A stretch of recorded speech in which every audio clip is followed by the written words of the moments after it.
মধ্যপ্রাচ্যের আকাশে আবারও ঘনিয়ে আসছে যুদ্ধের কালো মেঘ। ব্রিটিশ সংবাদ মাধ্যম রয়টার্স এর এক চাঞ্চল্যকর প্রতিবেদনে উঠে এসেছে নতুন তথ্য। ইরানের বিরুদ্ধে সম্ভাব্য সপ্তাহব্যাপী সামরিক অভিযানের প্রস্তুতি নিচ্ছে যুক্তরাষ্ট্র। মার্কিন প্রেসিডেন্ট ডোনাল্ড ট্রাম্প যদি চূড়ান্ত নির্দেশ দেন, তাহলে দীর্ঘমেয়াদী হামলা চালাতে প্রস্তুত মার্কিন সামরিক বাহিনী, এমনটাই জানিয়েছেন দুই শীর্ষ মার্কিন কর্মকর্তা। তেহরানের পারমাণবিক কর্মসূচি নিয়ে উত্তেজনা, ওমানে ব্যর্থ কূটনৈতিক আলোচনা আর মধ্যপ্রাচ্যে বাড়তে থাকা সামরিক শক্তি, সব মিলিয়ে পরিস্থিতি কোন দিকে যাচ্ছে? আরেকটি বড় যুদ্ধের দ্বারপ্রান্তে কি বিশ্ব? আজকের ভিডিওতে আমরা বিশ্লেষণ করব সম্ভাব্য সামরিক পরিকল্পনা, কূটনৈতিক টানাপোড়েনের পেছনের বাস্তবতা এবং এর প্রভাব পড়তে পারে কোন কোন দেশে। মধ্যপ্রাচ্যের আকাশে আবারও ঘনিয়ে আসছে যুদ্ধের কালো মেঘ।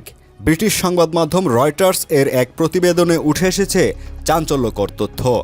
ইরানের বিরুদ্ধে সম্ভাব্য সপ্তাহব্যাপী সামরিক অভিযানের প্রস্তুতি নিচ্ছে যুক্তরাষ্ট্র।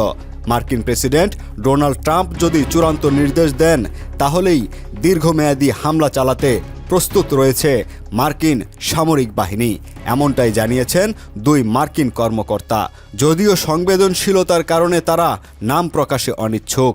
এই তথ্য ফাঁস হওয়ার পর থেকেই কূটনৈতিক অঙ্গনে বাড়ছে চাপ।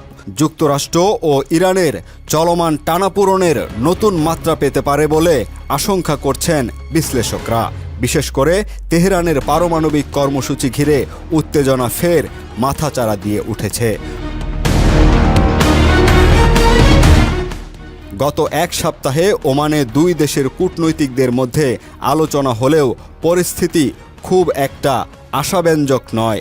এদিকে ট্রাম্প প্রশাসন ইতিমধ্যেই মধ্যপ্রাচ্যে সামরিক শক্তি জড়ো করা শুরু করেছে।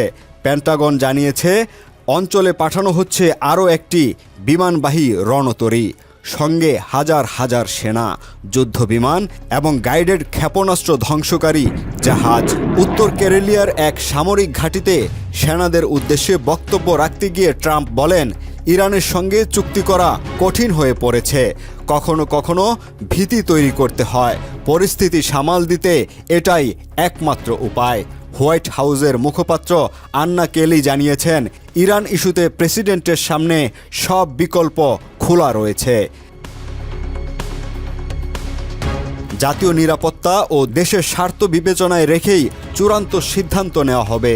তাহলে কি সত্যিই মধ্যপ্রাচ্যে শুরু হতে যাচ্ছে নতুন কোনো বড় সংঘাত, নাকি কূটনৈতিক আলোচনার টেবিলেই মিলবে সমাধান? বিশ্ব এখন তাকিয়ে আছে ওয়াশিংটন ও তেহরানের পরবর্তী পদক্ষেপের দিকে, যে সিদ্ধান্ত বদলে দিতে পারে পুরো অঞ্চলের ভূ রাজনৈতিক সমীকরণ।